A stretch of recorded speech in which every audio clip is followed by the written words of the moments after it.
En titre de ce journal, le contenu de l'article 226 du Code pénal ivoirien au cœur des débats. La polémique n'a pas fini de faire ses vagues. À quelques jours de la fin du recensement général de la population et de l'habitat, les agents recenseurs rencontrent des difficultés sur le terrain. Nous parlerons des détails dans ce journal. Certaines populations ivoiriennes décrient la mauvaise structuration des entreprises de gestion de déchets ménagers. Le développement dans ce journal. Merci de nous avoir choisis pour vous informer. Bonsoir à tous et bienvenue. L'article 226 du Code pénal ivoirien a provoqué une grosse polémique qui n'a pas fini de faire ses vagues, surtout pour une Afrique dont les valeurs semblent être farouchement opposées à des pratiques qu'elle juge déviationnistes et donc humiliantes. Le reportage de Sylvain Talla.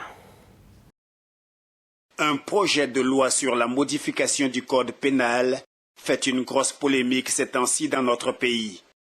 À l'intérieur, un article, le 226, qui inclut parmi les discriminations à corriger les orientations sexuelles. Et c'est cela qui semble être la pierre d'achoppement. Plus d'un reprochera à l'article une tentative subtile de légalisation de l'homosexualité dans notre pays, ce que semblent rejeter beaucoup de citoyens, à l'instar de Bantango. Dans nos communautés africaines ici, vraiment, c'est très mal vu et je pense qu'on a nos raisons. On ne peut pas adopter les mêmes cultures que les Occidentaux. Alassane, quant à lui, n'a pas d'a priori. Seulement, il tient à faire certaines précisions. J'évite de les juger, mais je les accepte tels qu'ils sont. Ouais, je les accepte tels qu'ils sont. Bon. Mais seulement ce que je n'accepte pas, c'est qu'ils essaient d'imposer leur point de vue à tout le monde. Par exemple, aujourd'hui, on nous parle de couples homosexuels, de mariage homosexuel. Mais je pense que c'est des thèmes quand même qui sont réservés aux hétérosexuels. Que les homosexuels trouvent les termes qui sont adaptés à leur orientation sexuelle. Même si l'amendement et le retrait du passage à polémique sont effectifs, l'on reste en droit de ne pas condamner une Afrique qui n'a pas encore admis sur son sol des pratiques qu'elle juge déviationnistes, donc humiliantes. Les 16 jours d'activisme seront marqués le 4 décembre par une marche dénommée Offensive Orange contre les violences faites aux femmes et aux jeunes filles. En Côte d'Ivoire, cette marche sous le thème « Oranger le monde, mettons fin aux violences faites aux femmes maintenant » partira de Trècheville au restaurant Aboussouan au Parc national des sports. L'actualité en Côte d'Ivoire, c'est aussi le recensement. Démarré le 8 novembre pour une période de 21 jours, le recensement général de la population et de l'habitat n'est qu'à 50% de son effectivité, alors que nous sommes à seulement une semaine de l'opération. Voyons donc les difficultés rencontrées sur le terrain et les raisons du retard accumulé dans cet élément de Karel Octave. Selon les chiffres, environ 50% de la population refuse de coopérer pour ce 5e recensement général de la population et de l'habitat, notamment dans les communes de Cocody, Makori, Koumassi, Port-Boué et Yopougon. La raison, la population s'inquiète. Cela est dû à la situation que la Côte d'Ivoire a traversée dans les années 2000 à 2011, avec des moyens que deux personnes utilisent pour aller agresser des gens dans leur ménage. C'est ce qui amène la population à avoir peur. Hormis cet aspect du recensement, il y aurait trop de questions auxquelles il faut répondre. Questions que certains jugent inutiles et qui vont jusque dans la vie privée. On ne peut avoir aucun secret pour l'agent recenseur. Obligé donc de lui dire si vous travaillez ou pas, si vous êtes marié coutumièrement ou légalement, votre âge, etc. On vous a fait dans vos quartiers parce que là-bas, ces personnes-là vous connaissent très bien. Donc avec ça, ça sera facile de faire le travail. Lorsque vous avez une situation financière stable, ça va. Mais pour ceux qui ont une condition de vie précaire, imaginez le malaise si l'agent recenseur est un proche voisin. De plus, rien ne garantit la fiabilité des réponses de cette opération, d'autant plus qu'aucune pièce d'identité ne vient attester les réponses données ou persuader la population que ces réponses seront vérifiées ou encore inquiéter qu'une fausse information sera passible de condamnation. Parce que oui, étant face à un voisin proche, la population est susceptible de mentir en ce qui concerne sa vie privée. Ce que la personne te dit, c'est ce que tu as fait. Si tu te dis, bon, peut-être lui s'appelle Kwasi Paul, alors que la réalité s'appelle peut-être Nguessan François. On ne peut pas savoir, vu que c'est gens à titre affirmatif. Comment alors être sûr des résultats qui seront proclamés par ce 5e recensement général de la population et de l'habitat? Que faire d'autre que s'en tenir, en espérant que la vigilance sera de mise les années à venir. Pour l'instant, le ministre-gouverneur du district autonome d'Abidjan a mis en place un comité de veille censé sillonner les quartiers où sont signalées les réticences et convaincre les populations de l'enjeu de l'opération afin d'atteindre le taux de dénombrement de 100% les 7 jours restants. Toujours dans la même veine, le recensement général de l'habitat prévu prendre fin le 28 novembre dernier a été reporté au 7 décembre prochain. Quelles en sont les raisons? Les avis des populations au micro de Denis Kouman. Prévu prendre fin le 28 novembre 2021, le recensement général de la population a été reporté au 9 décembre 2021. Pour les autorités, ce report de 9 jours devrait permettre aux agents de faire un ratissage complet des zones non couvertes. À quelques jours de la fin des échéances, les populations donnent leur avis. Moi et ma famille, on n'a pas que été enlevés.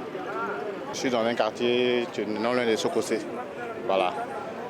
Je vois des jeunes, mais qui ne rentrent pas trop dans les quartiers. Je vois souvent devant les portails que c'est écrit, c'est marqué, je vois les traits. Mais nous, qui sommes un peu éloignés, un peu vers le jour là-bas, je ne vois pratiquement pas l'effet de leurs traces. Et donc, c'était une bonne initiative, mais je vois que les jeunes qu'on envoie sur le terrain ne font pas bien le travail. Le premier passage, il n'a pas été pris dans l'oreille de tout le monde. J'ai vu que dans mon analyse, j'ai vu que c'est un tiers de la population qui s'est fait enrôler. S'il y a une prolongation, c'est une bonne chose, mais je pense qu'il faut passer encore une nouvelle sensibilisation. Voilà, qu'on ne le fasse pas comme bon, on a lancé l'opération, on a lancé. C'est une opération qui a duré, donc il faut qu'on sensibilise. Conscientes du bien fondé de cette opération, les populations en appellent au sérieux des agents recenseurs. Si je dois lancer l'appel, c'est de dire aux jeunes qui sont sur le terrain de vraiment s'impliquer dans ce qu'on leur a demandé de faire. Ils n'ont qu'à vraiment s'impliquer. Ça va beaucoup les aider et puis ça va nous aider aussi. Parce que ça ne sert à rien de dire que non, comme c'est un truc que c'est rémunéré de façon journalière, donc on va faire ça comme ça. Ils n'ont qu'à mettre du sérieux dans ce qu'ils font, c'est tout. Le recensement de la population n'est pas une affaire politique, c'est une affaire démographique. Voilà, même si je suis de tel bord politique ou de tel bord politique, il faut qu'on sache combien nous sommes en Côte d'Ivoire. 30 000 agents recenseurs sillonnent ville et village pour enregistrer les habitants. Plusieurs responsables politiques et organisations de la société civile appellent à la mobilisation citoyenne de tous pour que cette opération qui va aider au développement du pays soit un succès. Dans le domaine de l'énergie, la Côte d'Ivoire s'engage à fournir chaque année 70 gigawattheures à la Sierra Leone pendant les 2 premières années, c'est-à-dire 2021 et 2022, et 100 gigawattheures la 3e année en 2023. Un partenariat matérialisé ce jour à la suite de la signature d'un contrat d'achat d'énergie entre le directeur général de Côte d'Ivoire Énergie et le directeur général de la compagnie ivoirienne de l'électricité.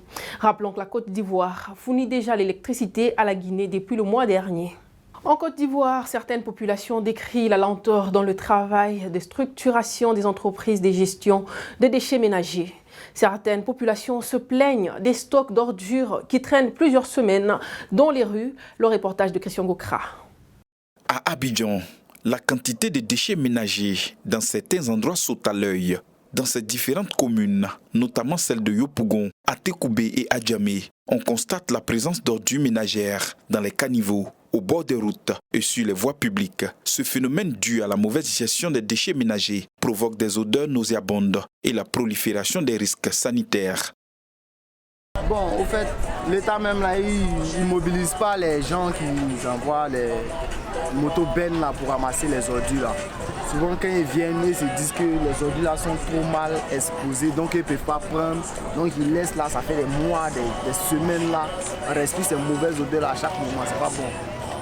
Donc s'ils pouvaient mobiliser un peu la mairie pour qu'ils envoient plus souvent les bennes, on appelle éco, quoi là même. Mais éco, et Bini ne rentrent pas ici. Ils rentrent mais ils prennent pas. Ils prennent pas toujours. Et quand ils viennent, ils disent que les poubelles là, il y a trop de, on appelle ça comment, il y a trop de chenilles dedans. Ils vont regarder ça, ils vont laisser. Ça fait des semaines.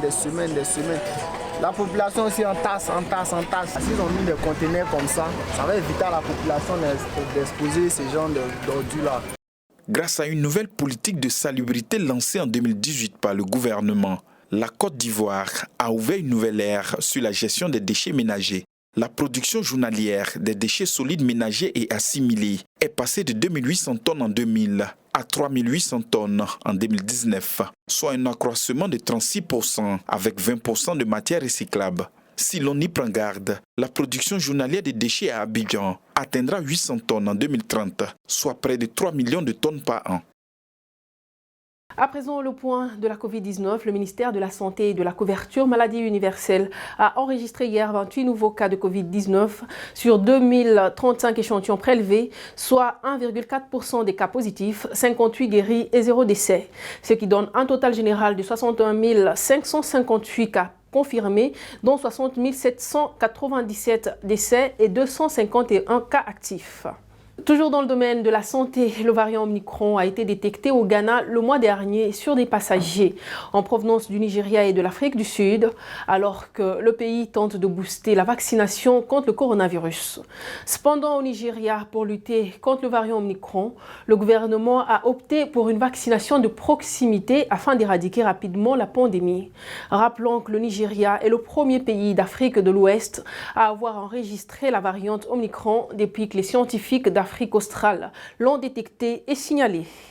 Arrivée hier du président sud-africain Cyril Matamela Ramaphosa en Côte d'Ivoire pour une visite officielle de 72 heures. Cette visite du président sud-africain s'inscrit dans le cadre du bilan de leur coopération et d'explorer des nouvelles perspectives susceptibles de réactiver et de renforcer cette coopération dans un contexte de relance économique post-Covid-19.